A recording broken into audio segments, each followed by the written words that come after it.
ஓம் நம சிவாய நமக. தென்னாடுடைய சிவனே போற்றி, எந்நாட்டவருக்கும் இறைவா போற்றி. இன்றைய பதிவில் பார்த்திங்கன்னா ஆன்மீகம் சார்ந்த சந்தேகங்களுக்கு உள்ள பதில்களை தான் இதில் பார்க்க போகிறோம்.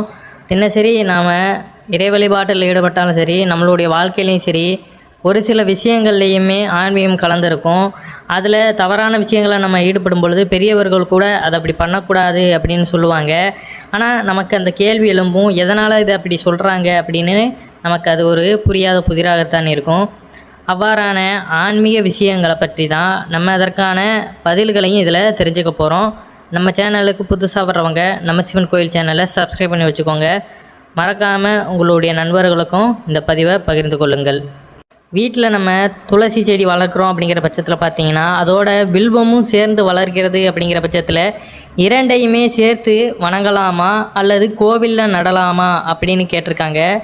இரண்டும் உங்கள் வீட்டில் நன்றாக வளர்வது என்றால் அது பெரிய பாக்கியம்தான். தினமும் விளக்கேற்றி நன்றாக வழிபாடு செய்யுங்கள், உங்கள் வீடு மங்களகரமாக இருக்கும். வீட்டில் சிலை வைத்து வழிபாடு செய்து வருகிறேன், அதனால் குறை ஏதும் இல்லை. ஆனால் சிலை வழிபாடு கூடாது என்று சிலர் கூறுகின்றனர். வீட்டில் சாமி சிலைகளை 6 அங்குல உயரத்திற்கு மேலே இல்லாது வைத்து தாராளமாக நம்ம பூஜை செய்யலாம். பிறந்த கிழமையில் பார்த்திங்கன்னா எண்ணெய் தேய்த்து குளிக்கக்கூடாது அப்படின்னு சொல்கிறாங்க. அது எதற்கு பார்த்திங்கன்னா, பிறந்த நட்சத்திரத்தில் மட்டுமே எண்ணெய் தேய்த்து குளிக்கக்கூடாது. கிழமை பார்க்க வேண்டாம். தீபாவளி அன்று ஜென்ம நட்சத்திரம் வந்தால் சும்மா இருந்து விடாதீர்கள், அது விதிவிலக்கு. பஞ்சாட்சர மந்திரம் நமசிவாய சிவாய நம சொல்லி தான் திருநீர் பூச வேண்டும் என்பது உண்மையா? பஞ்சாட்சரம் அதாவது நமசிவாய சொல்லி திருநீரும், அஷ்டாட்சரம் அதாவது ஓம் நமோ நாராயணா சொல்லி திருமண்ணும் இட்டுக்கொள்வதை போன்ற புண்ணிய செயல் இவ்வுலகில் வேறு எதுவும் கிடையாது. அதனால் திருநீர் எப்போ பூசினாலும் சரி, இல்லை திருமாலுடைய திருமண்ணும் எப்போ பூசினாலும் சரி, அவருடைய திருநாமங்களை கூறி பூசுவது இந்த உலகில் அதை விட பெரிய புண்ணிய செயல் இல்லை அப்படின்னு குறிப்பிடப்பட்டுள்ளது. அதுபோல் பார்த்திங்கன்னா திருநீர் பூசும் பொழுது எத்திசை நோக்கி இருந்து பூசுவது நல்லது அப்படின்னு பார்த்திங்கன்னா, காலையில் கிழக்கு நோக்கியும், மதியம் வடக்கு நோக்கியும், மாலை மேற்கு நோக்கியும் பூசிக்கொள்ள வேண்டும். இது அனுஷ்டானத்திற்கும் வீட்டில் இட்டுக்கொள்வதற்கும் பொதுவானது.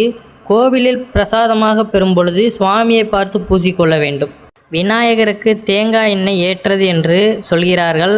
அதற்கான விளக்கம் அப்படின்னு பார்த்திங்கன்னா அது தவறான விளக்கமாக. பூஜை விஷயங்களில் தேங்காய் எண்ணெய் சேர்த்து கொள்ளக்கூடாது, அது சமையலுக்கு மட்டும்தான் அப்படின்னு ஆன்மீகத்தில் குறிப்பிடப்பட்டுள்ளது. இறந்த பெற்றோர்களுக்கு பெண் குழந்தை மட்டும் இருந்தால் அவர்கள் கொடுக்கும் சிரார்த்தம் ஏற்புடையதானதாகுமா? பெண்கள் நேரடியாக இதை செய்யக்கூடாது. யாராவது ஒரு ஆணிடம் தற்பையை கொடுத்து அவர் மூலமாக செய்ய வைக்கலாம். திருமணமான பெண்கள் கணவன் வீட்டை சார்ந்து விடுவதால் பெற்றோருக்காக தர்ப்பணம் கொடுக்கக்கூடாது அதிகாரம் என்பது கிடையாது. பெற்றோரின் பங்காளிகளை செய்ய சொல்லி பொருள் உதவி மட்டுமே நம்ம கொடுத்து உதவலாம். அதாவது திருமணமான பெண்களுடைய பெற்றோர்கள் இறந்து விட்டார்கள் என்றால் அவர்களுக்கு நம்ம தர்ப்பணம் கொடுப்பதற்கு அவர்களுடைய பங்காளிகள் யாரையாவது நம்ம பொருள் உதவி பண்ணி அவர்கள் மூலியமாக பண்ண சொல்லலாம் அப்படின்னு ஆன்மீகத்தில் குறிப்பிடப்பட்டுள்ளது. விரத நாட்களில் உணவில் பூண்டு வெங்காயம் சேர்க்கக்கூடாது என்று சொல்கிறார்கள். உண்மையா? விரதம் என்ற சொல்லுக்கு பார்த்திங்கன்னா கஷ்டப்பட்டு இருத்தல் என்று பொருள். விரதம் இருப்பவர் அன்று முழுவதும் சுவாமியின் அருகிலே இருப்பதாக எண்ண வேண்டும். சாப்பிட்டால் மலஜலம் கழிக்க நேரிடும் என்பதால் தண்ணீர் குடிக்காமல் பசித்திருந்து சிந்தனை மாறாமல் இருப்பதையே உபவாசம் என்ற நிலையில் முதன்மையாக கூறுகின்றனர். உபவாசம் என்றால் இறைவனுக்கு அருகில் இருத்தல் என்பது பொருள். முறையாக இருக்க இயலாதவர்கள் கூட அரிசி சாதத்தையும் வெங்காயம் பூண்டு இவற்றை தவிர்த்து விட வேண்டும். அரிசி வெங்காயம் பூண்டு இவற்றை சாப்பிட்டால் தூக்கம் வரும், சிந்தனை மாறும். இதனால்தான் இவற்றை வேண்டாம் என்று சாஸ்திரங்கள் கூறுகின்றன. நம்ம விரதம் இருக்கின்ற நாட்களில் பார்த்திங்கன்னா உணவருந்தக்கூடாது அப்படிங்கிறதே இந்த காரியத்திற்காக தான் அப்படிங்கிறத நம்ம உணர்ந்து கொள்ளணும். முழு இறை சிந்தனை அப்படிங்கிறத நம்ம ஏற்படுத்தி கொள்ளணும். ஒரு சிலருக்கு இந்த இடத்துல பார்த்திங்கன்னா சாமி என்ன உங்களை சாப்பிடாமையா இந்த மாதிரியெல்லாம் கஷ்டப்பட சொல்லுது அப்படின்னு சில பேர் சொல்வது உண்டு. அதற்கு அர்த்தம் அது கிடையாது. இந்த மாதிரி இருப்பது அப்படிங்கிறது மனதை ஒருநிலைப்படுத்தி ஒரே சிந்தனையில் அன்றைய நாள் முழுவதுமே இறைவனிடத்தில் பக்கத்திலே இருக்கணும், பூஜை அறையிலே இருக்கணும் அப்படிங்கிறதுக்காக தான். சாப்பாடு சாப்பிடுவோம் அப்படிங்கிற பட்சத்தில் பார்த்திங்கன்னா நம்ம மலஜலம் கழிக்க போவோம், அந்நேரம் கவனச்சிதறல்கள் ஏற்படும். அதனால தான் கூறுவது. உன்னால் இவங்க சாப்பிடவே கூடாது அப்படிங்கிறதெல்லாம் கிடையாது. அது உடல் ஆரோக்கியத்தோடு இருக்கிறோம், என்னால் பண்ண முடியும், விரதம் இருக்க முடியறவங்க அதை பண்ணலாம். உடல்நிலை சரியில்லாதவர்கள் இதை பண்ணுவதை தவிர்த்து விட வேண்டும். ஏன்னா உடல்நிலை அப்படிங்கிறது மோசமாக இருக்கும்போது சாப்பிடாமல் இருந்தால் ரொம்ப சோர்ந்து விடுவார்கள். அதனால் விரதம் இருப்பதற்கான அர்த்தத்தை நம்ம இதில் புரிந்து கொள்ளலாம். பிரம்ம முகூர்த்தத்தினுடைய மகத்துவத்தை நம்ம ஏற்கனவே தெரிஞ்சிருப்போம். அதனுடைய சின்ன ஒரு விரிவான விளக்கத்தை பார்த்துடலாம்.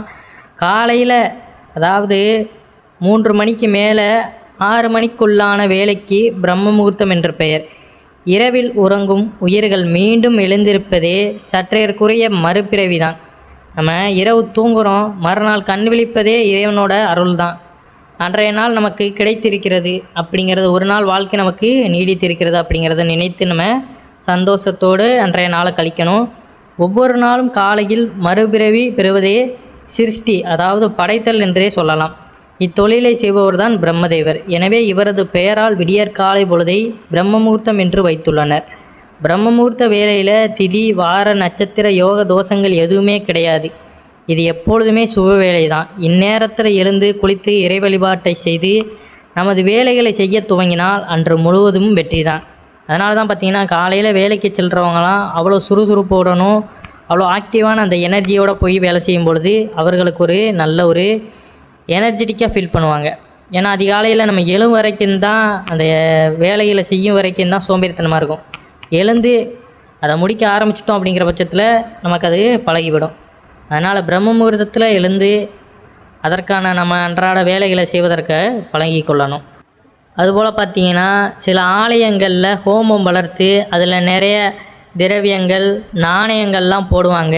அந்த நாணயங்களை நம்ம எடுத்து வீட்டில் கொண்டு வருவது நல்லதா அப்படின்னு அதற்கான விளக்கத்தை பார்க்கலாம். ஹோமம் முடிந்து அதில் போட்ட எல்லா திரவியங்களும் சாம்பலாகும் வரை நம்ம குண்டத்திலிருந்து எதையுமே எடுக்கக்கூடாது. ஹோம குண்டத்திலிருந்து சில இடங்களில் ஹோமம் முடிந்ததும் யாகசாலையிலிருந்து கடம் புறப்பட்ட உடனே மக்கள் உள்ளே புகுந்து குண்டங்களை அணைத்து கலைத்து நாணயங்களை சாம்பலும் பிரசாதமும் எடுக்கிறார்கள். இது மிகவும் பாவம்.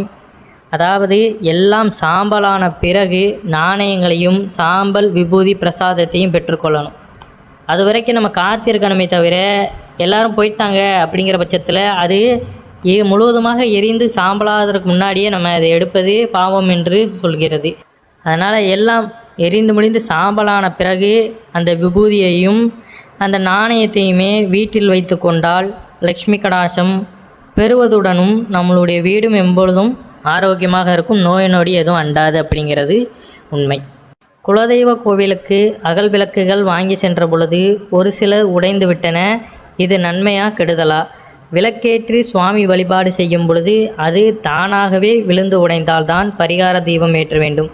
வாங்கி செல்லும் பொழுது கவனக்குறைவால் உடைந்ததற்கெல்லாம் பயப்பட வேண்டாம், எல்லாம் நன்மைக்கே. பொதுவாக ஆலயங்களில் பார்த்தீங்கன்னா சுவாமிக்கு கருவறையில் திரை போடும்போது சந்நிதியை தரிசனம் செய்வதோ சுற்றி வலம் வருவதோ கூடாது என்கிறார்கள். அது உண்மையா? அது உண்மைதான். இப்போ நம்ம ஒருவரை சந்திக்க போகிறோம், அவர் நம்ம பார்த்து விழித்து கொண்டு பேசுகிற நிலையில் இருந்தால் தான் அவரிடம் நம்ம ஒரு சந்திப்பானது அந்த இடத்துல நிகழ்ந்ததற்கான அர்த்தமாவது இருக்கும். சந்திக்கவும் இல்லை, உரையாடவும் இல்லை, ஆனால் அவரிடம் நான் பேசினேன் அப்படின்னு சொன்னோம்னா அதுக்கு பேர் சந்திப்பு அப்படிங்கிறது கிடையாது. அதுபோல தான் திரை போடப்பட்ட சந்நிதியும் அப்போது தரிசிப்பது வலம் வருவது போன்றவை செய்யக்கூடாது. இது போன்ற சமயங்களில் பார்த்தீங்கன்னா விமான கோபுரங்கள் உள்ளன, அவற்றை தரிசித்தாலே சுவாமி தரிசன பலம் கிட்டும். ஆலயங்களுக்கு போனாலே நிறைய மக்கள் நம்மளை மாதிரி சாமி கும்பிட வருவாங்க. அப்போ சுவாமிக்கு அலங்காரம் செய்து கொண்டிருக்கும் பொழுது அமைதியாக காத்திருந்து திரையை விளக்குனதுக்கப்புறம் நம்ம வழிபாடு செய்யலாம். அப்படி இல்லைங்கிற பட்சத்தில் இல்லை எனக்கு வேலை இருக்குது, வெளியே போகணும், இல்லை அவசரமாக எங்கேயாவது போகணும்னா கோபுர தரிசனம் செய்துவிட்டு நம்ம போய்கொண்டே இருக்கலாம். அது நமக்கு கோடி புண்ணியத்தை தரும். கோவில்களில் கொடுத்த பூமாலையை வீட்டில் உள்ள சுவாமி படங்களுக்கு போடுவது சரிதானா?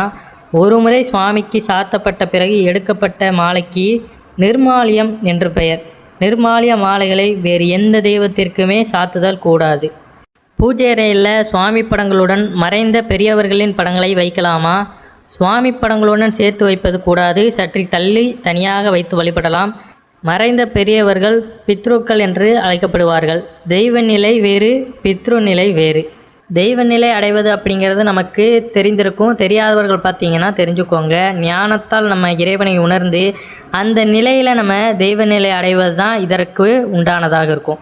சாதாரண மனிதனாக நம்ம வாழ்ந்து இறந்து போகிறோம் அப்படிங்கிற பட்சத்தில் பார்த்திங்கன்னா அந்த ஆன்மா மேன்மையடைந்து இறைவனை சென்றடையாது முழுவதுமாக, திரும்ப அதற்கான உடலை தேடி தான் அலையும். அப்போ தெய்வ நிலை அப்படிங்கிறது ஞானத்தால் இறைவனை உணர்ந்து அதன் மூலியமாக முழுவதுமாக இறைவனையே நம்ம பற்றி செல்லும் பொழுது தான் நாம் தெய்வ நிலையை அடைகிறோம் அப்படிங்கிறத நம்ம உணர்ந்து கொள்ளணும்.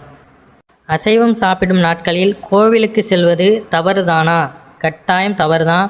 கோவிலுக்கு சென்று வழிபாடு செய்ய வேண்டும் என்ற உயர்ந்த எண்ணம் கொண்டிருக்கும் நீங்கள் அதை விட்டுவிடக்கூடாதா? உலகிலேயே அதிகமாக அசைவம் சாப்பிடும் சீனர்கள் கூட இன்று சைவத்திற்கு மாறி வருகிறார்கள். உலகிற்கே எடுத்துக்காட்டாக இருக்கும் இந்து தர்மம் புலால் சாப்பிடுவதை அனுமதிப்பதில்லை. எனவே தெய்வத்தை தரிசிக்கணும்னு முடிவு பண்ணிட்டீங்கன்னா இறைச்சியை சாப்பிடுவதை தவிர்த்து விடுங்கள். முழுவதுமாக தவிர்க்க முடியலைனாலும் இறை வழிபாட்டிற்குள்ளே போகும்பொழுதாவது இவ்வாறான விஷயங்களை தவிர்த்து விடுவது நல்லது. மாமிசம் நம்மளுடைய பக்தியை மேம்படுத்தாது, நம்மளுடைய மனநிலையை மோசமாக்கி துன்பத்தை தான் நமக்கு ஏற்படுத்திவிடும். என்னுடைய தாய் தந்தையர் பூஜை செய்து வந்த விக்கிரகங்களுக்கு என்னால் சரிவர பூஜை செய்ய முடிவதில்லை. பூ பால் வைத்து வணங்கினால் போதுமா? தாய் தந்தை விட்டு சென்ற மற்ற எல்லாவற்றையும் பராமரிக்கும் பொழுது பூஜை மட்டும் சரிவர செய்ய முடியவில்லை என்றால் எப்படி அது பொருந்தும்? நீங்கள் நன்றாக இருக்க வேண்டும் என்பதற்காக தானே உங்கள் தாய் தந்தை பூஜை செய்து வந்திருக்கிறார்கள்.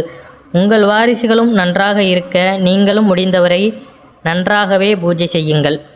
அதாவது இப்போ வாழ்கின்ற அந்த காலத்தில் பார்த்திங்கன்னா நம்மளுடைய தாய் தந்தைகள் அதாவது அவர்களுடைய சந்ததிகளான நம்மளுக்கு என்னென்ன செய்யணுமோ அதை முறைப்படி செய்து கொண்டே வந்திருப்பார்கள். நாமளும் ஆரோக்கியமான முறையில் வாழ்ந்து கொண்டு வரோம். ஆனால் அதற்கடுத்து வருகின்ற இந்த ஜென்ரேஷன் பார்த்திங்கன்னா அதை நம்ம மறந்துடுறோம். அப்போ விரைவிலேயே நிறைய துன்பங்களுக்கு ஆளாகி கெட்ட விஷயங்களில் ஈடுபட்டு நம்ம இறப்புக்கு தள்ளப்படுகிறோம். இது நிறைய சூழ்நிலைகளில் நடந்து கொண்டு தான் இருக்கின்றது. நிறைய பாரம்பரிய முறைகளை நம்ம மறந்து கொண்டு வருவது. ஏன்னா 2000க்கு முன்னாடி வாழ்ந்தவர்கள் அப்படின்னு பார்த்திங்கன்னா அந்த இறை வழிபாடு எல்லாமே மேலோங்கி இருந்தது. நாகரிகம் வளர வளர எல்லாமே அவர்களுக்கு மறதியாக மாறிவிடுகிறது. அதனால் அவர்கள் எப்படி கடைபிடித்து வந்தார்களோ மற்றவர்களை நம்ம பார்ப்பதை தவிர்த்து விடணும். ஏதோ நம்ம தரக்குறைவான விஷயங்களை ஈடுபடுறோம், அவர்கள் மட்டும் உயர்ந்ததாக இருக்கிறார்கள் அப்படிங்கிறது அந்த சூழ்நிலைக்கெலாம் நம்ம என்றைக்குமே இந்த இறை வழிபாடு குலதெய்வங்கள் எதையுமே நம்ம மறந்து விடக்கூடாது. அது நம்மளுடைய வாழ்க்கைக்கு மிகவும் முக்கியமானது அப்படிங்கிறத நம்ம உணர்ந்து கொள்ளணும். எப்படி நம்மளுடைய முன்னோர்கள் அதற்கப்புறம் வந்தவர்கள் அப்படி வந்து கொண்டிருக்கிறார்களோ அதையே நம்ம பின்பற்றி வரும்பொழுது நம்மளுடைய வாழ்க்கையுமே நீண்ட காலமாக மாறும். நம்ம மறந்து கொண்டு வரும் பொழுது நம்மளுடைய வாழ்க்கை முறையும் சுருங்கி கொண்டு தான் வரும் அப்படிங்கிறதான் நிதர்சனமான உண்மை.